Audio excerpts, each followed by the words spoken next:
Yay. Okay. So that means we have to go into it. Oh. Oh, it worked. There you Okay. are. Okay. Now I'm hitting live.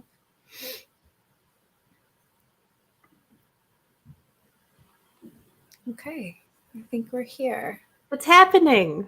I'm just checking all the channels to make sure what we're hoping to have happen is happening.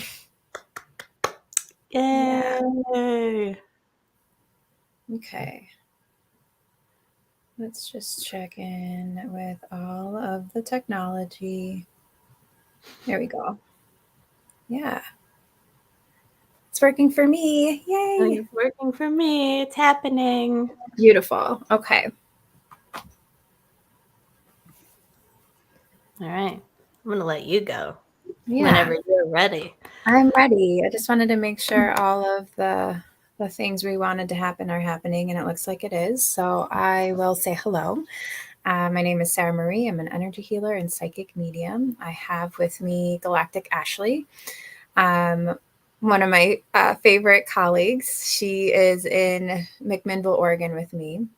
Mm-hmm. We happened to cross paths probably about a year ago, almost exactly. And she has been a phenomenal collaborator, and I'm super psyched that she's here with us today. What we're talking about is grief in general, and also specifically grief as it is related to the ceremony that she and I are facilitating this Saturday. We are going to be holding a community event where people can come and participate however it feels right for them to do so. Essentially, what our intention is to help people individually and collectively move through grief. And that's such a big, wide topic. We'll get into the details of our specific intentions and how it might relate to you in just a moment. But first, a little bit about each of us, so you have an idea of who we are and what we're bringing to the table. So, for me, I'm an energy healer and psychic medium. I've been doing this work professionally for 10 years. But like so many of us, this is something that I have been connected to for my whole life. I have never known a moment where I wasn't connected to the spirits, always hearing those who um, had passed were talking to me. I've always had a relationship with the angels and other spirits that work in that in between place. And so, in truth, I've had a lifetime of kind of observing and walking through grief, both personally and alongside of other people. Ashley, I know you have a similar skill set, a little different. So, if you'd like, you can share with us a little bit more about who you are. Let me just, before you do that, I feel like this is a fun thing to bring in. So, when I was sitting with having this ceremony, first, I didn't want to do it because it feels like a lot. And it also feels really needed. If I felt the call to have something like this, I've been feeling that for quite a while. And about a month ago, it became so loud that I couldn't ignore it. And so I began, connecting with my guides the way that I do and talking with them about what that might look like and who I might do it with. And they brought in Ashley as the person. And I did not know Ashley to be someone who is particularly skilled at walking through grief. But after asking her to collaborate, I found out so much more. And perhaps, Ashley, you can tell us a little bit more about that part of your work. Sure. One of my main sort of personal journey is several years ago, really specifically, this energy came in, and I believe that we are both the clarion call and the response. So oftentimes we get these really intense messages, and this message came through basically was that I am please dissolve everything in my life that is preventing me from intimacy with the divine. And it was so big when it came in that I actually normally, like when I get messages and I receive information, I turn on it really quickly, but I took like a whole week to really sit with this one because it felt so big, and there's a part of me that was like, just please don't burn my house down, because that was like the kind of like that, like I just thought everything was just going to get like fully obliterated. And it did, but not in that way, and that there were steps. So part of this intimacy with the divine also includes death.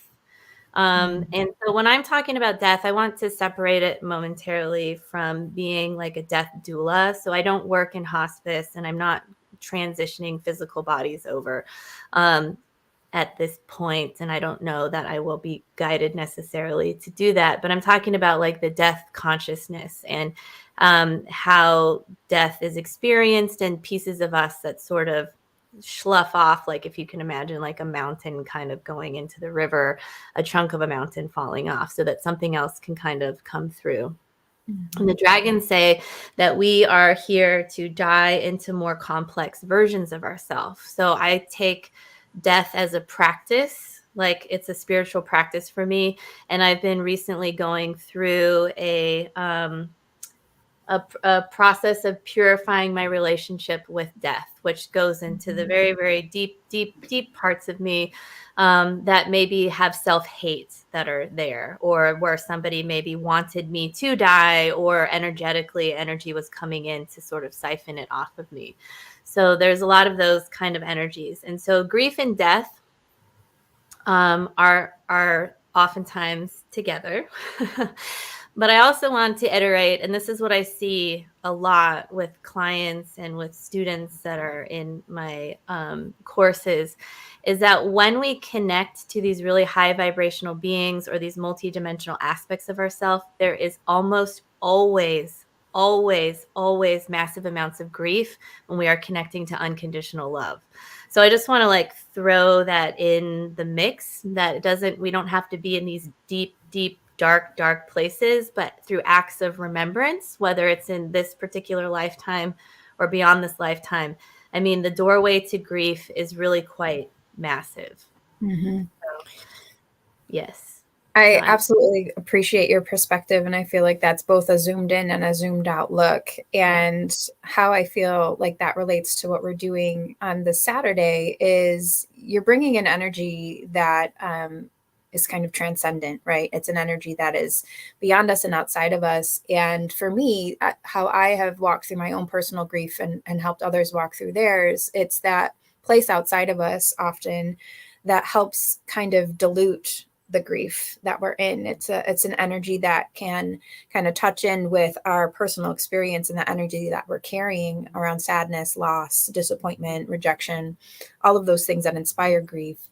This transcendent energy can work with us in a way that actually changes it and changes us in the process. You and I have talked so often about how grief is a gift, even Mm-hmm. though it doesn't feel like that when you're in it, but it allows for you to be in a place of vulnerability and sometimes resignation, because it can be so undoing. It can take you to a place of not having what you usually have access to work through challenging things. It can be that giant reset button that kind of recalibrates you, and realigns perspective, realigns priorities, those kinds of things. In that way, grief is a gift. And it's when it gets stuck, or when you get stuck in it, that it becomes something other than that gift. And this ceremony that we're doing is wanting to help people figure out how to tap into something outside of themselves, to have that process keep moving. I don't want to say complete it, because I don't think grief ever is fully completed, but to continue moving along in the process rather than kind of wallowing or staying stuck in a moment in time and not fully living life. Does that make sense? Yeah. Yeah. And so, touching in again on kind of like the what we'll actually be doing at the ceremony, it feels important to kind of give people a picture of what it will look like. Essentially, I asked Ashley to play her singing bowls, because I Mm-hmm. know that she is phenomenal at bringing in those energies through sound. And when I say those energies, I mean the healing energy. She mentioned dragons. Dragons are one of her main guides. Mm-hmm. And so she brings in this quality, this kind of nuance of energy that is how I've experienced particularly potent when it comes through sound. And so the idea of having her be a part of the ceremony in this way with her sound is really exciting to me, because grief so often is nonverbal. It's not something that can be articulated. When you're in it, words don't help. And so often they don't help. And so having a medium such as sound to be a part of a grief ceremony feels like I can't imagine a ceremony like this without it. And so when you join us, should you join us, the sound bowls, the singing bowls, the intention of those is to kind of access the places inside of you that words can't, and stir up the energies of grief to begin their process of moving out, and becoming something different. Another piece of this will be words for those who connect more with a story. There will also be something like a guided meditation. I'll be tracking out loud how I'm seeing the spirits work with each and every one of us. So how I work is through sound and through years of practice going into altered states. I'll connect in with the spirits that are asking to participate in a helping way, and I will narrate out loud what they're showing me. It's kind of like a video in my mind, and I'll be watching them as they work with all of us individually to, the word I like to use is transmute, which essentially is a fancy word for change, alchemize grief from one thing into another. And I've said a lot of words here. I want to give you a chance to talk, Ashley. And after you talk, I feel like I want to go into talking about like the idea of kind of being overwhelmed and powerless in grief, and how the ceremony that we're wanting to help facilitate is kind of offering suggestions or ways to work with grief in a different way, not only in this ceremony, but in their own personal lives. And maybe related to that, and maybe related to the element of sound, you can talk about what facilitating a grief ceremony is like for you, and what feels important for people to know or understand about it. Yeah, sure. I think one, and we were talking about this a little bit before we hopped into the live, is we're approaching this from a healing perspective and from an energetic perspective, and that neither of us are psychiatrists or psychologists, so we don't have those credentials, which are really important. I know that for me, a lot of the traumas that we experience, and a lot of where a lot of our like deep human grief comes from, is relational. And so because it's relational, having divine witnesses in the space, which are Sarah and myself and even the community that shows up, I feel like the purpose of having a community grief ceremony is for the divine witnessing, and for there not to need to be pressure to share, or to even be very clear on what your intention is. And even if you know that you aren't having a hard time right now, but you want to serve the community by showing up and being present and allowing yourself to see what comes up. Maybe some of you are being really, really affected by the genocide that is happening, and you want to come in and hold a collective intention, and or a personal intention. Um, there's a real benefit to that for everyone that's involved. And so I just kind of want to like throw those things out there. And Yeah. yeah, it's also a safe place if you're somebody that has experience with a lot of depression. I know that going into grief can feel really terrifying. It's okay to hold an intention. And whenever I'm holding space for people, the background, really solid, solidified intention is that there won't be a healing crisis, right? So that we're not removing so much out of your system that you can't function, that it's the right amount, that everything is titrated in. And I always have a mantra that's like, I'm asking for ease, grace, and unconditional love. Ease, grace, and unconditional love. And so that everybody, I think safety is a priority for both Sarah and myself. I've had sessions with Sarah, and she's amazing. And that we're constantly checking in with the physical body, right? So I believe that grief is really an ancient wisdom that is held within our body, and our bodies know how to work with grief if we just simply allow it. So we're Mhm. holding space for that and for that connection with an amount of embodied presence during that process. So yeah. This is why the spirits picked you. This is why it's you who's participating in this, because you have such lovely words and are able to articulate um, what we're doing so beautifully. I wanted to touch in with the safety of the container and say a little bit more about that. So, when we are creating space for individual or collective healing, there is always an asking for a safe container to be created for the work to be done within. And it's like creating a little pocket in time where the energies are aligned in such a way that we have access to healing in a safe way and in a way, like you said, Ashley, that isn't more than we can handle.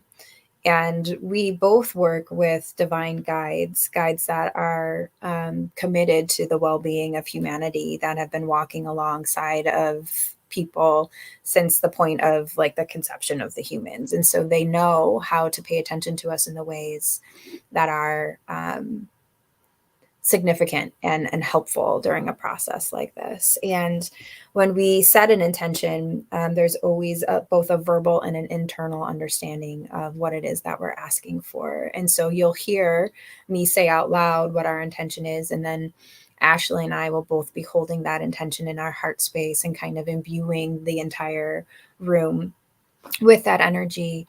I liked what you said, that we'll be asking that grief be moved out as much as it is safe to do so. I think that's Mhm. essentially what you said. Yeah. And I think that's really key, because I think sometimes when people are in grief, it can feel so overwhelming that even just like the little eek of release can feel like it will create a waterfall of emotion. And you and I are both really, I feel, practice in creating the kind of space where it's just enough, where it's exactly the right amount. Mhm. Um, Also, good to mention here that you and I, because of the work that we do, are particularly trained and skilled to know how to bear witness in a way that allows for you to go to the place that you need to go in order to have the release that you're asking for. So, tears, crying, all of that is welcome. And that's part of regulating the energy of the space as well, is tending to those emotions alongside of everything else that is happening. And so, in the moment, should those things be coming up in you individually, and we'll talk more about this at the event, allowing it to pass through, knowing that it's showing up because it's ready to go, or it's showing up because it's ready to become something different, and trusting that because of the intention that we've created, that it will in fact move through, and that it is something that you can come to the other side of at some point during the ceremony. Yeah. And I just want to invite, if anyone is out there and you've been thinking about having a community grief ceremony and you feel guided to do that, but maybe you're afraid, maybe you can find your Galactic Ashley or your Sarah out there, because I Mhm. think that like they're just really, I know they're probably not wildly popular because I think in general as humans we grief isn't really supported in society. What it's like death, taxes, sex, grief, like these become uncomfortable sort of taboo topics. I mean, just the language that we wrap around grief, which is like just move through it. Like Mhm. grief is on its own anti-timeline. And it's really very connected to the body. So I just encourage you, if you're feeling the nudge and it feels like you have some tools, and if you're nervous about it, there's plenty of grief counselors and people that you can team up with that you can bring into your community space to hold space for people to mourn whatever it is. And when we're mourning, like there's various kinds of loss, right? We can have loss of relationship, loss of job, have a memory of something that we're shedding and having a new perspective of it. Maybe you thought you were going to do something else in your life and you ended up doing something else, and you're really grateful for where your life is now, but there's still a piece of you that needs to be mourned. There's acute loss like death, there's ancestral trauma and loss. There's definitely collective trauma and loss, which I like we're in all the time, and we're especially in right now. Mhm. And it's just not stopping. And that is affecting the entire world, even if you're not that aware of it.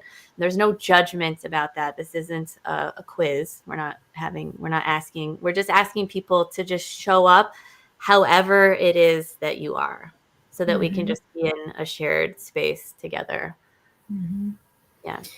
Yeah, and that shared space, the group energy is what I think is the most potent energy for me as a facilitator at this time, or it's the energy that is most present in my mind when I think about Mhm. this, because there's such an intense isolating factor to grief, or it can lead to that, where you feel alone in your grief, or so often people who are grieving feel like they're too much, or like they're the person that is always like the Debbie Downer in the conversations, because your grief is so active and alive in you that it's the energy you're swimming in, and so it comes with you everywhere. And for me personally, having my grief, having people bear witness to it and see it and honor it, and then give me the tools to do something different other than just be sitting in it and identifying with it as if it was me, was life changing. And in a group ceremony, it's the energy of the group that we're connecting into to help move the big stuff, right? And there is no real I say that not meaning to minimize like personal grief, but there is a collective heaviness, I think, that this ceremony is targeting specifically, that we're all kind of shouldering. And in the process of letting go of that collective grief, all of the smaller energies, all of the individual grief gets to go along with it. And this is something that you and I have talked about perhaps doing quarterly, as just energy maintenance of the community, because grief is never something that's like a grief ceremony, in my opinion, or a grief healing is never a one and done thing. It's kind of, it's clearing away what's on the surface so that whatever is left can come and be paid attention to. And so continual maintenance, just like brushing your teeth, bathing, that's how I think of grief ceremonies. And I'm hoping to kind of instill in people's minds a different way of thinking about grief, not it like it's something that has to be banished or gotten rid of, never to be seen again, but more like, oh, this is a regular part of my routine, is looking at my grief, paying attention to it, working with it, and then being in community with people who are like-minded and who understand grief in a similar way, using that group energy to really, um, yeah, move bigger amounts of it, not just the surface energies. Right. I feel like you can think of grief as like a part of an integration process, right? We're integrating with pieces of ourselves. And part of the reason why grief I don't want to say like it's doing so well, but while it can get so big, is because we have it's like it's not grief. I don't want to say grief is this, but the thing that we're grieving over can be like a complex of like shame, right? And so Mhm. shame really, really thrives in isolation. And so being able to allow the body to grieve and then doing it where there are witnesses means that this shame is actually seen. And then love, there's some space for love to kind of enter into that space, which then means that we're bringing up these parts of ourselves that we might not even have been aware of. So there's no blame here, but that we can start welcoming them back. So Mhm.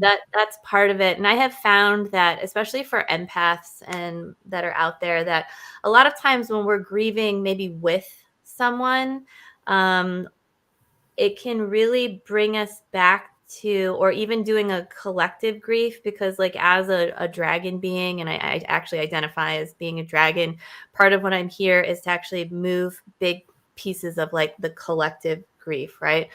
But when I find that like I'm mourning and feeling into a collective energy, there will be a piece of my own energy that actually belongs into that collective energy. So I'm also moving my own grief through my body. So there, when we're grieving, there's like this doorway that opens to actually self-worth, because Mm, sometimes there's these unworthy parts of ourselves that just haven't been seen, that want to be seen. Then we can remember them. And so it's almost like an act of self-love in this very sort of like strange way, where we can bring in this, just allow ourselves to kind of, in a way, grief can be, depending on how it comes out, it's kind of like purging, it's a releasing, and kind of making space for the self. And I really find it as a way of like self-worth. Like you deserve, and I don't even like to use the word deserve, but like you can honor yourself through a grieving process, and like that is okay, and that is welcomed here. And you can come and maybe you don't cry, like it, like just come without expectations. And if you're listening to this and you're not in our area, maybe if you're sitting with your own grief, it's okay, but just allow your body to kind of tell you what it needs. And I really love what Sarah said. She said like, but not identifying as it. So it's a beautiful thing to identify it, but not identify with it, right? And if you can't mhm, identify anything, that is also okay, because sometimes we're grieving for a part of ourselves, and so it will just be a somatic process, because we don't have the language for it, because we might be grieving something that's pre-verbal that we're not even aware of, but our body is like, here. And then we go, okay. I love that. I feel like you're really speaking to the nuance of the work here, where it's not just having something leave us and we feel better, but this is also something that the ceremony is also a place where you can be restored back to yourself. When we think about grief and being in that process, it's like we're in another realm. We're kind of in a dream state. We're in this in between place, and being able to shift grief so that you can come back into your own body and come back into your life, and be more engaged with ordinary reality, can be the gift of this work. And I wanted to touch a little bit on what you said about the value, this being a self-worth thing. This is valuing yourself enough that you are willing to go into a grief process. Um, I have a personal experience to share around this. So, I've gone through lots of my own kind of personal healing around the losses that I've had in my life. And I had a practitioner I was working with ask to talk to my grief, and like asked me what it looked like. And she came out in like these gorgeous feathers, and she was like a dancer, and she was like, look at my gorgeous sadness. She was like, look how beautiful my sorrow is. And went into like the conversations that I'm sure many of us have heard around, because I have felt loss so deeply, it has meant that I was able to love just as deeply. And Yes. how amazing is it that I had an experience that undid me so powerfully. Like, how many people can say that they loved so hard that when the Mhm. thing that they loved left, it undid their life, right? And she really wanted to be seen as beautiful. And I think that you touched a little bit on that aspect of it when you're talking about self-worth. Like, grief is something that is evidence of love. It's evidence of an experience that was rich and profound. And so in that way, it's honoring your capacity to hold that kind of depth. Yeah. And recently the beings, I'm just gonna say the beings, there it doesn't matter who they were, but there were some beings that came in. Um and they were who are they? I was just gonna loosely associate them with what I call the bird tribes. Mhm. since you were just talking about feathers.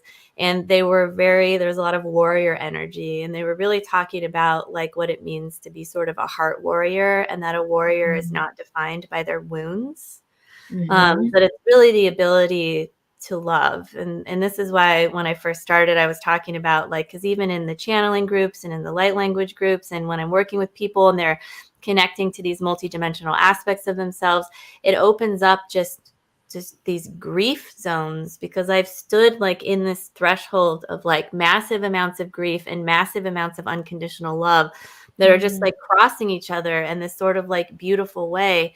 And I feel like this is a very unique human experience that is really, really powerful, because not every dimensional being even has an emotional body, right? And this is really a part of our body where we are manifesting and co-creating in this world is through our emotional body. And our emotional body is like this beautiful thing that doesn't always have to experience joy. And I find, Mhm. in fact, that most people are actually terrified to experience joy. So, how challenging to be in this place where you don't want to, grief is uncomfortable.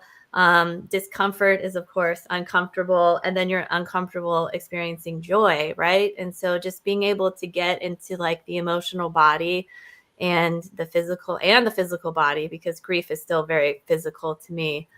And I think it actually requires, I'm going to say, an amount um, of some embodied presence to at least just like stick with it for a little while. And it's okay if you kind of like pop Mhm. out of it. And I think that this is how grief can be a practice. I think it's a spiritual practice. Mhm. Mhm.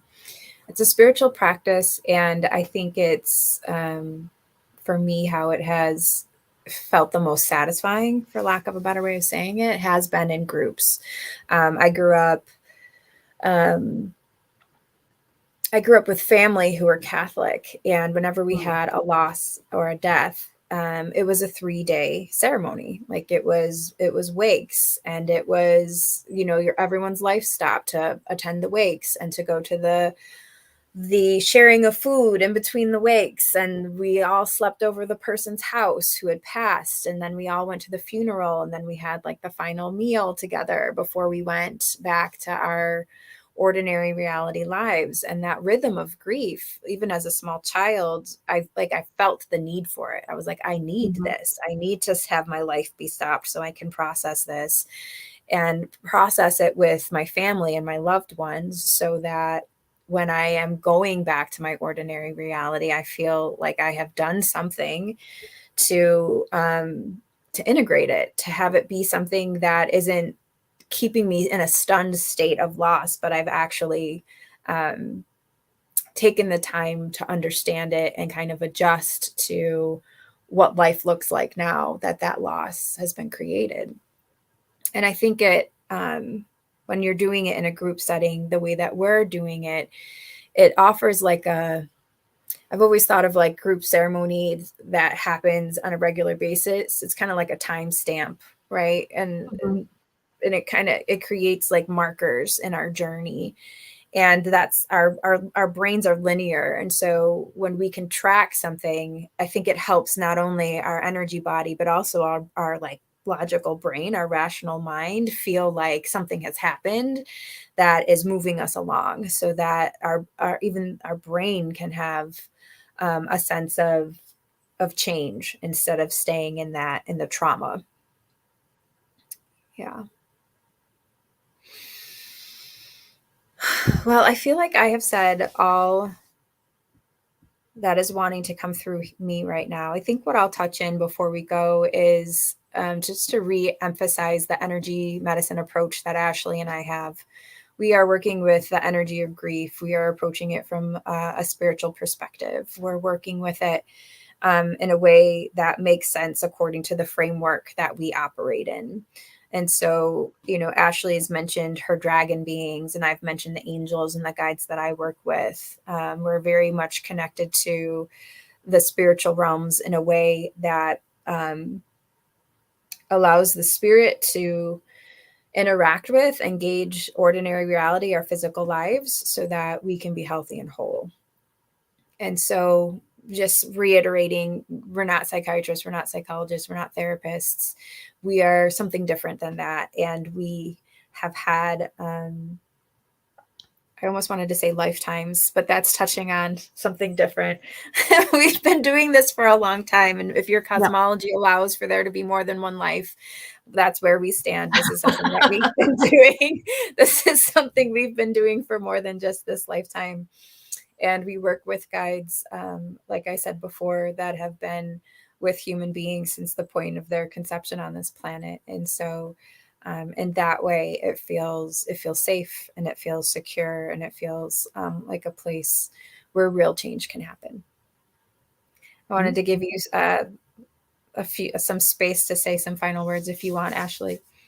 Sure. I actually like what you just said. Our cosmologies don't have to align, but we're still humans. And so we're always going to be taking care of the human.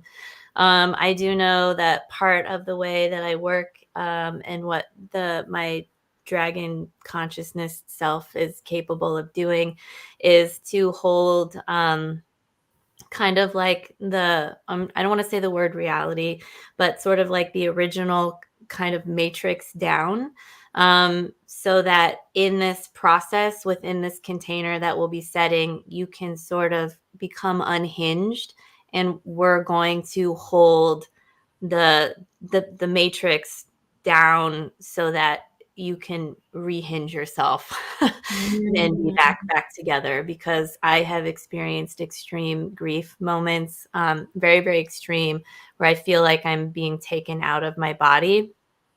And it's kind of wild, but this is just the beings and I when we're working together, and I get put back in. So I'm just saying that one of the things that I'm capable of doing is holding like the original frequency down, so that you can be in whatever you need to be in, and you'll still know where the ground is when we're done, and it will be okay. Yeah. I feel like I want to say that in a different way, just for Yeah. so people Yeah. who aren't as familiar with energy healing. Essentially, what Ashley is saying Thank you. is, um, we're going to help you get back Yeah. to being centered and grounded. So if the ceremony takes you into a depth of grief that feels a little disorienting, we have ways, we have techniques to call everybody back from the place that they've gone.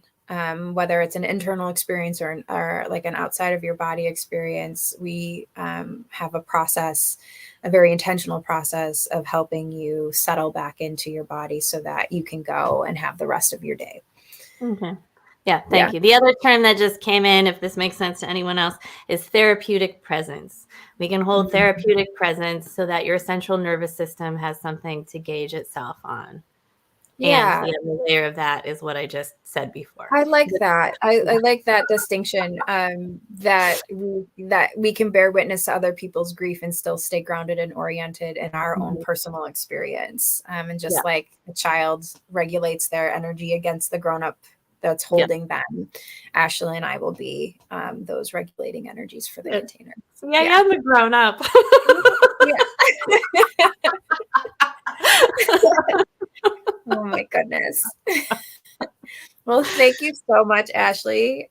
Yeah. I love you, and I look forward to seeing you on Saturday. We welcome all who are interested in moving personal grief or collective grief to join us Saturday, February 21st at 3 p.m. at Earth and Elevate Movement Studio in McMinnville, Oregon. Yeah. Thank you. Bye for now. Bye.